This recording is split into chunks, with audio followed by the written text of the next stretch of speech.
Welcome to the other side of the page, a bookish podcast where we yap about the books we love. And the songs that give us main character energy.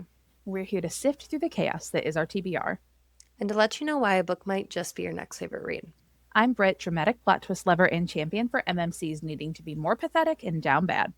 And I'm Hannah, reader of at least 5 books at once, and a detailed fantasy map enthusiast. Every other Wednesday, press play on a brand new bookish episode.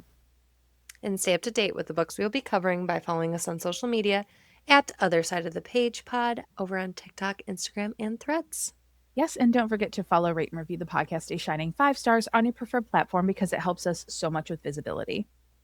This week, we get to go on a wild adventure with the book Fabulous Bodies by the greatest author ever, self-proclaimed, Chuck Tingle. Yes, I cannot wait to talk about this one. We are going to be yapping about our song choices alongside the plot and our favorite moments from this absolutely insane horror novel. So go ahead and grab yourselves an iced coffee. Or iced chai. And let's turn the page together. Dear reader, here is the synopsis of Fabulous Bodies. Fashion influencer by day and grave robber by night, Poppy Stringer is on call when Eddie Michaels, a flamboyant piano-slamming rock star and queer icon, unexpectedly dies. All Poppy has to do is retrieve Eddie's body from the medical examiner's office.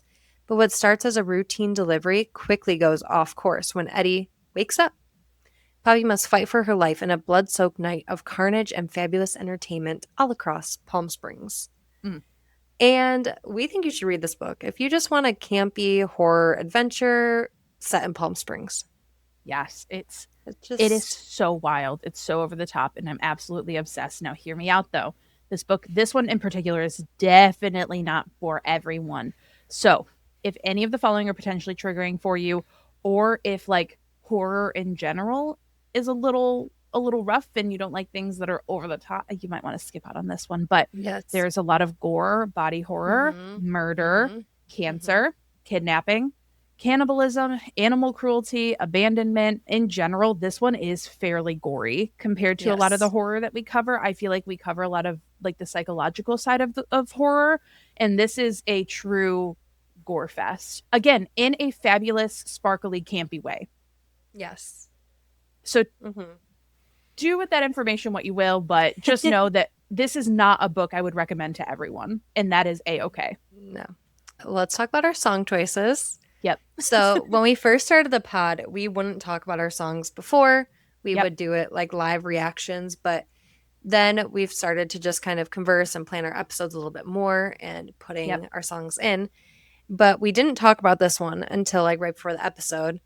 And I texted Britt my song choice, and I said, hey, that's my song choice.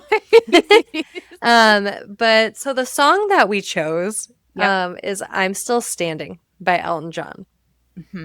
And to me, there's like no other choice. There's no other choice. And if you've read the book, you will fully understand why we picked this song. So now, everyone, we're going to head into our Pages Turned and Bridges Burned section. We're going to be discussing this book cover to cover, which means spoilers are ahead. So if you have not read the book and you would like to read the book, pause the podcast, come back once you have. If you are not planning on reading the book, you're just here for the vibes, welcome on in. Spoilers are ahead, and we're going to, oh God, can I speak? And we're going to get started with our theme lyrics to explain, why we ended up picking this song, both of us. Right. So my theme lyric is really the title of the song, but also like these two lines together, like I'm still standing after all this time, picking up the pieces of my life without you on my mind. And so since we're in spoilers, like for me, it's like Poppy, just after everything that's like hit her in this night of debauchery. Debauchery? Is that the right word? Debauchery. Look at me trying to use at you. Big words. But like after this wild night she had, and she's just like still standing, like mutilated face, just everything, right? And just like picking the pieces of her life without Eddie, parasite man, like on her mind. Like, okay, cool. We've moved on. This is my life now. Yep. And I picked the lyric, and did you think this fool could never win? Well, look at me. I'm coming back again. I got a taste of love in a simple way. And if you need to know while I'm still standing, you just fade away. And this is kind of in the same vein where Poppy has mutilated her face. She is battered, bruised, absolutely torn up. But what keeps her going is the love of her daughter and the very kind, caring love that her best friend shows her. And we'll go through the book, but Eddie just, there's a lot to Eddie, right? And Mm-hmm. we'll, again, I know we're in spoiler territory, but like this was a journey. And so for her to learn all of that information and still stand up Yes. in a gondola at the end, which was bonkers. I mean, there was no other song choice. I went through so Yeah. many and I was like, I simply have to pick this one. Yeah. No, I immediately was like, all right, Elton John, where are we at? Yep. And then this song, I was like, done. Well, I went into this book and I like suggested it after I was reading it, after I Mm-hmm. read it, because I didn't know anything about this book. Like, I read the synopsis and I'm like, okay, cool, whatever. Yeah. And now I want to go back and read like Chuck Tingle's backlist. Like, I want to read Yes. Lucky Day. I want to read Bury Your Gaze, Yep. and go through all that. But for this book, we meet our main character, Poppy, and she makes pretty good money by selling bodies. Yep. And she like goes to funeral homes and medical examiner's office and just works her magic and just like sweet talks these people and smuggles bodies out. She sure does. And there's like this job that doesn't go smoothly at first, and they're like loading the body and another body falls. It's just like It's chaos. And I'm like so reading it, chaotic just secondhand embarrassment or like just like and like what is she stress from what's doing? going on. Yes. Yes. Like, okay, what is it? What is going on? Like, what is Literally. her goal here? How do you get Yes. into this business? Yeah, it's absolutely wild. And so she finally gets the job done. After she gets the job done, we meet her best friend Noah and her daughter Marlo. And Noah kind of like takes care of Marlo when Poppy is off doing these odd jobs that no one really knows much about. But by day, Poppy is an influencer, a fashion influencer, mind you.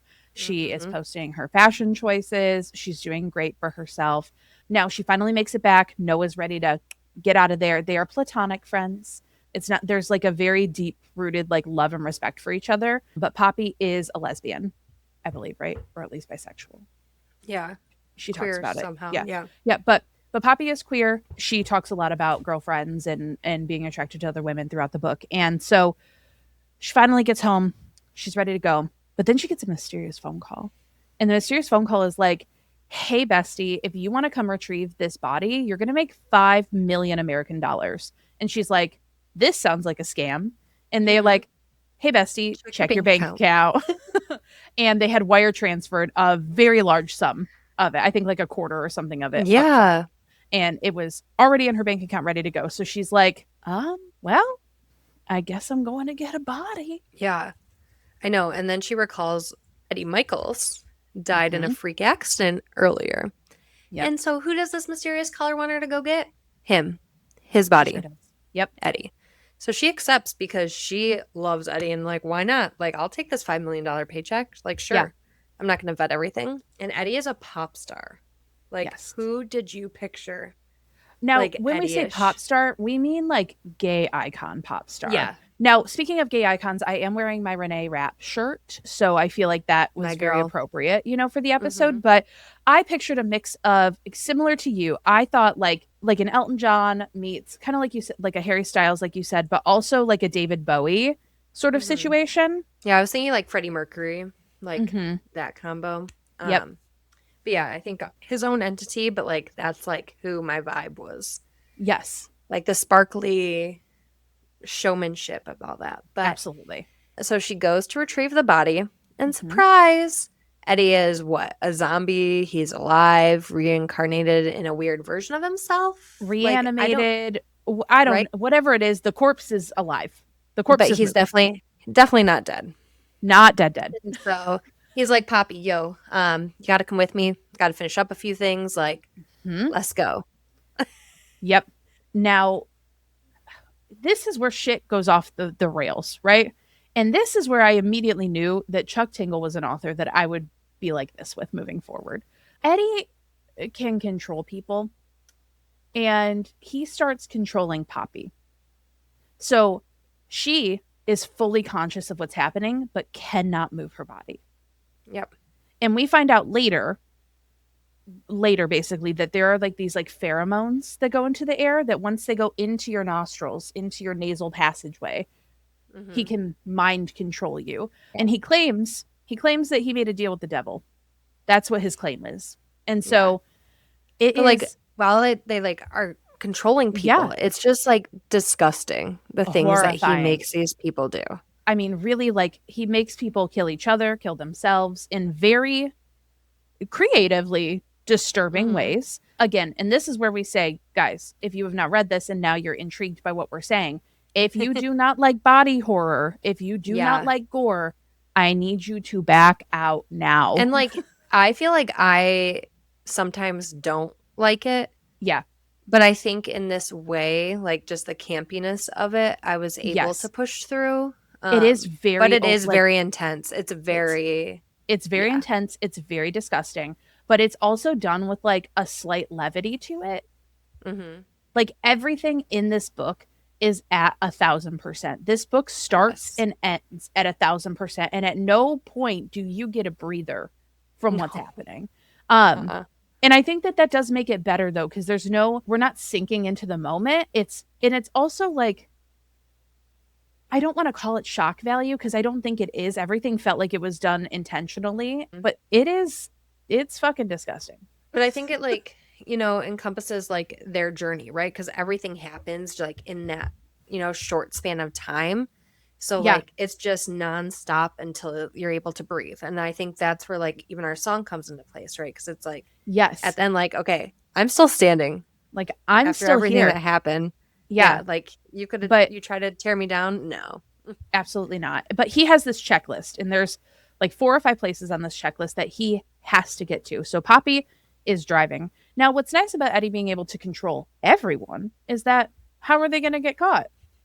They get caught by a security guard. The security guard suddenly is turning a gun on themselves, or other security guards are killing other security guards. And the mind control is very intense. But it's just, I wish I could explain it better. The thing is, like, I feel like you have to experience what's happening on the page. And it's hard because if we were to describe like the situations they're in, you'd be like, if you haven't read it, you'd be like, guys, what the fuck? And like I've read it and I don't know if I want to relive certain things that happened. Certain like ones, I've moved on and I'm still standing. So yes. There's one. There was one death in particular. It was the very first one that we witnessed on page. First one was tough. It got me. I was like, oh God, but I do think it prepared me for the rest of what's to come. So that's why like we won't be going into detail with a lot of this book because correct. I mean, it's there. But if you've read it, wild. You understand, and we can talk off mic about it. DM us, message us. Yes. I will yap all day about this, but there are certain things that I don't want to. But But so we find out that Eddie is the host, right? So there's like an old parasite basically. Yeah. And like impregnates all these people and has a bunch of kids, quote unquote kids around for when he needs his next host. Yes. And Poppy like grew up in foster care and went to this group home, and her parents never she felt like she was never wanted. Yeah. And so she finds this out, and that Eddie like basically pushed that, like influenced them and got her there. And she's like, excuse me? I feel like she just like was like, wait, what? Like so many things are going through Poppy's mind, and I just could not imagine finding out all this information. And like your dad is this host with reanimated gay pop star icon. Right. And then he like turns into the weird thing, and I'm just like, ugh. Like sluggish, like parasite that's like floating around with arms and shit. Again, guys, it's fucking weird. It's so weird. Now, hear me out though. So there are so many things that she does to try and stop Eddie. She melts a candle into her nostrils to like block it off, which first horrifying, but it goes up there, and because she did that, she stopped the pheromones, and then she pretended like she was still under his influence and was doing certain things, but like she wasn't. No, but she's like, absolutely not, hell no, you can't do this, blah blah blah. Now we find out though that she's trying to figure out how to stop the parasite. She's tried to kill him every which way to Tuesday. She shot him, she stabbed him, she's done all this stuff. this parasite I'm still standing, baby, right? Yeah. This parasite is still there and ready to go. Now, we find out that the people that he's targeting on this list have a common thread together. And that common thread, because of the Palm Springs setting, because of the retirement ages there, is that these people side note, I love Palm Springs. It's amazing. Anyway. Yeah. Anyway, but these people have skin cancer or had skin cancer, and now it's like resurfacing. And so wait, side note, I did see Harry Styles in Palm Springs. Just a side note. Okay. So look at you. Little Eddie. Anyway, no. But he's like basically regenerating by eating people, literally consuming, cannibalizing them and eating their skin, because their skin cells, like the cancer cells, are regenerating, and it keeps him regenerating. It's a whole wackadoodle explanation happening. Yeah. Again, everything that I'm saying sounds like I'm making this up. Like it sounds like I wonder how Chuck was like pitching this to their agent. Like I swear, like Chuck, how did you? Well, I feel like at this point the agent knows what Chuck is about, because if you guys don't know, you should go to Chuck Tingle's website, because he both self-publishes and traditionally publishes books. His self-published books, I think you take a look at a couple of those titles and you'll know exactly what Chuck Tingle is about. But also, fun fact about Chuck Tingle is that he actually goes only in public sightings with a pink bag over his head with eyes cut out that says "Love Wins" on it. And we love an anonymous king. We love an anonymous king. Did you mention about Noah having cancer? Or no, I did not yet. Okay, so best friend Noah has cancer, but like his cancer isn't impacting Eddie. Like Eddie's not drawn to like his cancer or anything like that. Yes. And they're like, why? Why is this? So like the three of them, Poppy, Noah, and Marlo, are like, why is this happening? Yeah. Right? Like, now, why is Noah? Mind you, while this is happening though, he's like Eddie's reanimated every single person in the neighborhood, and they're all vengefully as like mind controlled zombies coming to kill them. So mind you, all of that is happening at the same time. Again, I told you guys this is crazy. Yeah. And then Marlo, who's only like 5 years old, figures out that like this cream that Noah uses like helps make him immune. Yes, because he's in like a clinical trial for this like cancer cream, basically. Yeah. But here's the thing. Here's the problem with the cancer cream. It's located at his job in the mountains, and he only has a teeny tiny bit left. Yep. And so after all this too, he still dies. I knew he was going to. I was hopeful for a second. I know. It still killed me. Like that hurt really bad. I know. I was very sad. But I was very sad about that. Like in the midst of this too, Poppy. So the reason that we ended up like with Noah and with Marlo is because Poppy realized that the parasite wants a fabulous host because of the fabulous bodies. And so she is an influencer, and she was going to become the next host. So she said, you know what I'm going to do? I'm going to mutilate myself. And so this bitch like slices and dices her body, right? She's cutting, mutilating, like cutting herself. It's disgusting. All while another body is getting cannibalized by the parasite in the other room. It's a whole thing. And then once Eddie sees her, he goes, well, you do have someone else in the bloodline, and he's going for Marlo. And so that is how we get to this point. And so he's going for the daughter and is going to use his parasitic, demonic body to use Marlo, the 5-year-old, as his host body moving forward, which again, horrifying, 0 out of 10 would recommend. Yeah. But that's how we ended up trying to find the cream to stop him and Noah die. It's a whole thing. Yes. And if you've, like I said, if you read it, you understand. Get this. The Poppy does successfully kill Eddie. Yep. I don't remember how, but I know she did. There was the cream. Oh, it was like she fed it to him? Okay. I think there was like she like put it in his This was mouth. like 20 books ago for me. Yeah, I read this one a few books ago, so it's been a minute. But I'm pretty sure she like gets it on her hand and like shoves it in his little belly. That sounds right. Yeah. And it's in there, and like the gondola, there's like a hanging gondola. Yes. And the like windows are breaking. Marlo's in there with her. All of the like neighbors and the people that have reanimated are like coming up from the bottom of the mountain. Again. Yeah, I remember now. I mean, truly wild work out here. And God, did I love every second of it. Yep. And then they live happily ever after. They live happily ever Marlo after. and Poppy are just living life. And I know Poppy was really nervous to like see Marlo because she did mutilate her face. And she like was like, is my daughter going to like still love me, like recognize me, or like be afraid of me? Yeah. I thought that was interesting. But yeah, they live happily ever after. And that's Fabulous Bodies in a nutshell. That is Fabulous Bodies. And I'm wondering, are there, obviously, I'm Still Standing was really like the only song that we could go with. Was there another? I wonder what like Chuck uses on like Instagram. Oh my god. Oh yeah. I'm still standing. Better than I ever was. I just like, if there's ever a movie made, that song needs to be in it. Oh, this one, yes. Once I never could have hoped to win. You're starting down the road, leaving me again. The threats you made were meant to cut me down.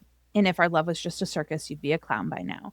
And by love, I mean like the love of the father to the daughter, and also the looking like a true survivor, feeling like a little kid. That feels very reminiscent of this. But yeah, this one you just have to like, you go in knowing that it is over the top, clinically insane, absolutely campy, a fever dream, and that you have to suspend your belief in reality. And you are going to have the best time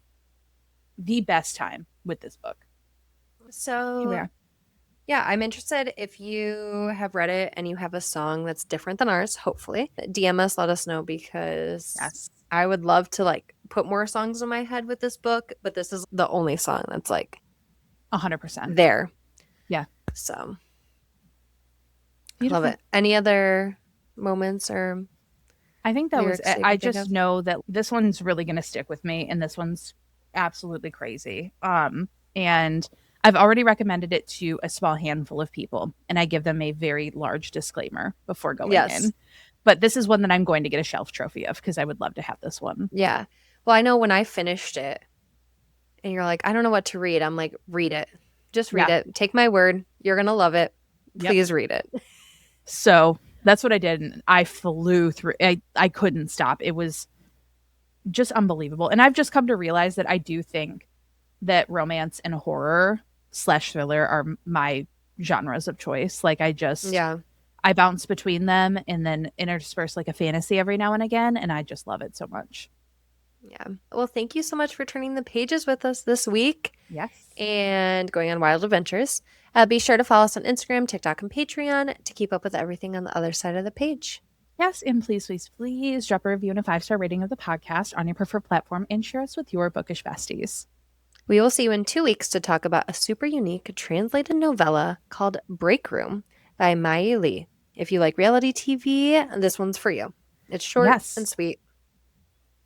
I can't wait to dive into this one. Hannah said it's super fun and interesting and kind of different. So we're gonna try it out, take it for a spin. So we can't wait to talk about that on August 5th and forever and always. Keep reading with kindness. Bye, everyone. Bye.